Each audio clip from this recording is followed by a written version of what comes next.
What I also could have done, which would probably have been a better, for sure, better option, I just was scared.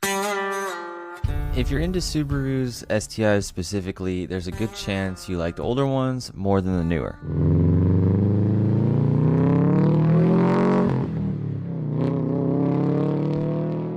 But you would prefer a newer car, maybe because it's your daily like it was for me when I got this one.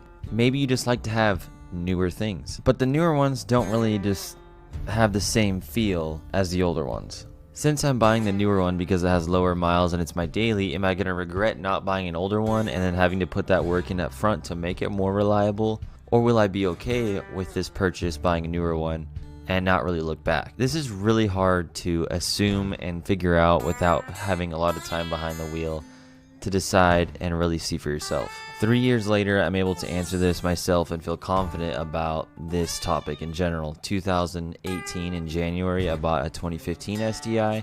Fast forward to May 2021. Recently, I bought a 2005 STI. I had quite a bit of time behind the wheel to understand the car and the real differences between these two.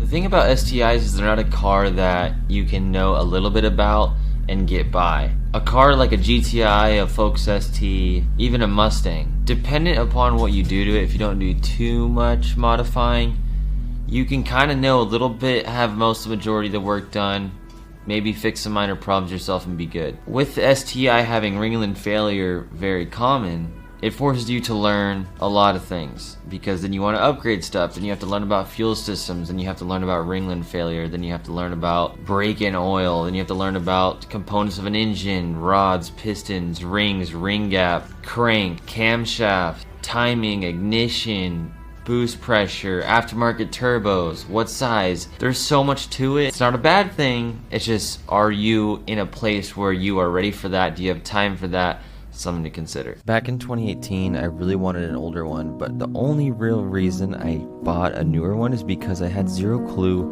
what I was doing with cars, and it was my daily.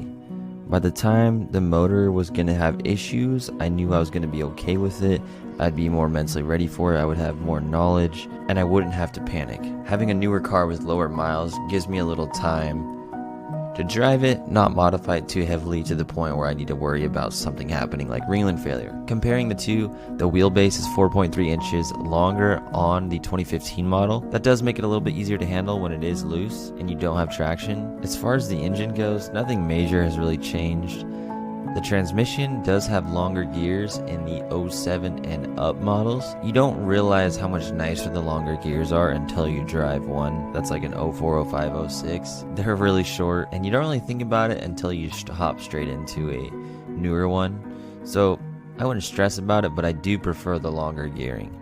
The interior, simply put, is a little bit cozier in the 05. I like how the seats feel, they're more comfortable.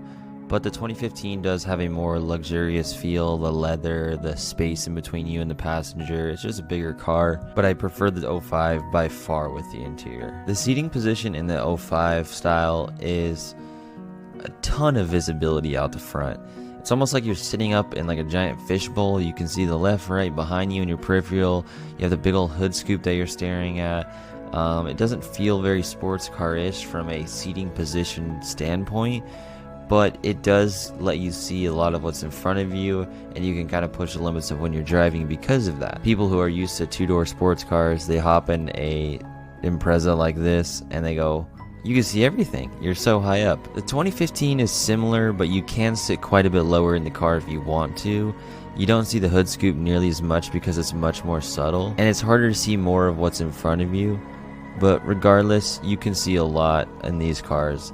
When you have a four-door sedan where you're sitting higher up than compared to a lot of the two-door coupes and sports cars, these are very comparable, but the 05 has way more room to just see around you, and it feels like you have more going on in your peripherals and you're not so much focused on what's directly in front of you. The 2005 has a hood scoop you can see through the windshield, very large.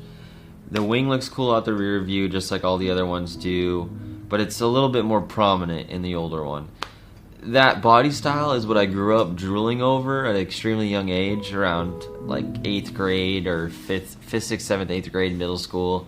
It's narrower, a lot narrower feeling, and you're sitting close to each other. It's more cozy. The blue interior is more vintage, has a very vintage feel. It has a certain smell, and some of the rattles just kind of... When you think about these cars, I feel like these older ones are just the peak of modern versus vintage roots of Subaru. While the older ones, you kind of lose that with the leather seats, the infotainment, it being bigger, slightly heavier. The newer ones, in my opinion, kind of feel like a boat, and these older ones feel much more nimble. Some of that has to do with seating position, visibility, but simply put, the older ones have a more unique driving experience that a lot of people are not used to.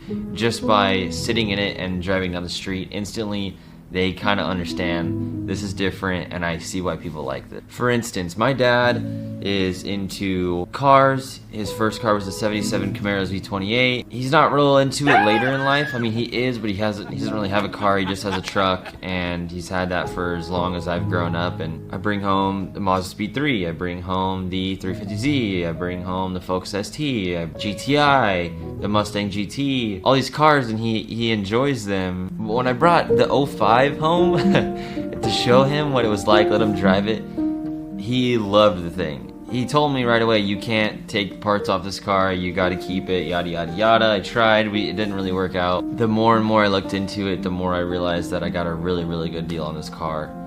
And it would literally cost me more in parts. We're gonna dive into that more later. But back to the subject, my dad loves this car, and I think that has something to say about these, because of all the cars I've had around, he's never really lit up at like the experience this one brings, and he thought it was unique and it was kind of vintage feeling, and he knew I liked it growing up, and he saw them on TV with me, obviously. So there's something about these that is unexplainable until you ride in it, and everyone that's ridden this is totally in love with it.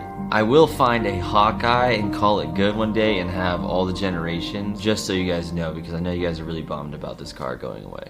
If I could go back in time, I wouldn't change my decision because of my situation. I had just moved here. I was just making enough money to afford something like this. I had a daily driver that I needed, which this was my only car. I didn't really know much about working on cars yet, especially compared to today. So if something went wrong, I would not have been mentally prepared, or vehically, or financially prepared to come up with a solution to have a vehicle to get to and from work every day. If I were the person I am today and have a second car and have time to work on it, have the knowledge to get it done, maybe I can't do it all myself, but I know how to do a lot of it, and I know what to get, and I've experienced it, I would definitely go back and buy the 05 first and then just be done, or 06, 07, just that body style. What I also could have done, which would probably have been a better, for sure better option, I just was scared of learning how to work on these, is I should have bought a daily driver, a Honda Accord, for a couple grand,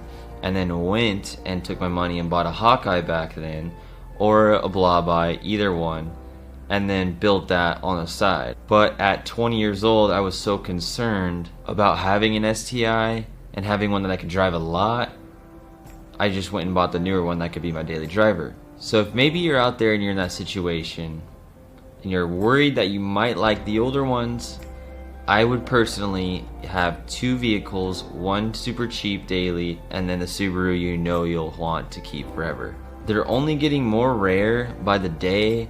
Parts are getting harder to find, and in retrospect, it's not that hard to find parts. It might be kind of expensive, but 5-10 years from now, who knows what it's like. So going with the cheaper car and the one that you want might be a good move financially for the long haul. But if you're coming from the situation like I was in, where you're just, hey, I want an STI, hey, I'm not going to be too picky, I just want it now, I want a daily driver reliable, they are relatively reliable if you just throw a cat back on them, don't tune them, or heavily modify them. Maybe you can do like a simple, dyno tune for 91 octane here out in Arizona. That'd probably be the best move, so that your dam stays at 1 and your car doesn't pull timing too much and have a bunch of problems because the fuel quality is so much lower here in Arizona and other places like this. These cars are great regardless. They do have the same motor, the same sound, a very similar experience, nothing to really trip about. But if you had to pick, I would personally go with the older ones for the whole experience of it. I hope you feel comfortable in making a decision. Maybe I can guide you to making the best decision that you won't regret, because if I can go back in time, like I said, I would probably have the daily driver and I would have had one of these. I will never get rid of my 2015 because it is a piece of nostalgia for me, because that really helped my channel get to the next level and it really motivated me, and I just kind of grew a very close attachment with that car. I'll never be able to like handle giving that one away. I hope this helps any of you guys out there that are questioning this subject. It can kind of be a lot to think about when you're about to spend a lot of money. If you're new here, my name is Cameron. We're all about building confidence in the garage. That's what the brand Karma Speed is about. Check out karmaspeed.com, grab some high quality apparel. We have some resources on there as well for you guys as car people. You can check out Karma Speed Podcast. We're talking to a lot of automotive content creators, people in the industry and things like that. I love sitting down, chatting with people, and just hearing conversation about what they might be up to or things that we could take away from them and learn from each other. So check out that in the description, as well as our Amazon list. Thanks so much for stopping by. Hope you guys have a good night, day, week, wherever you're at. Take it easy.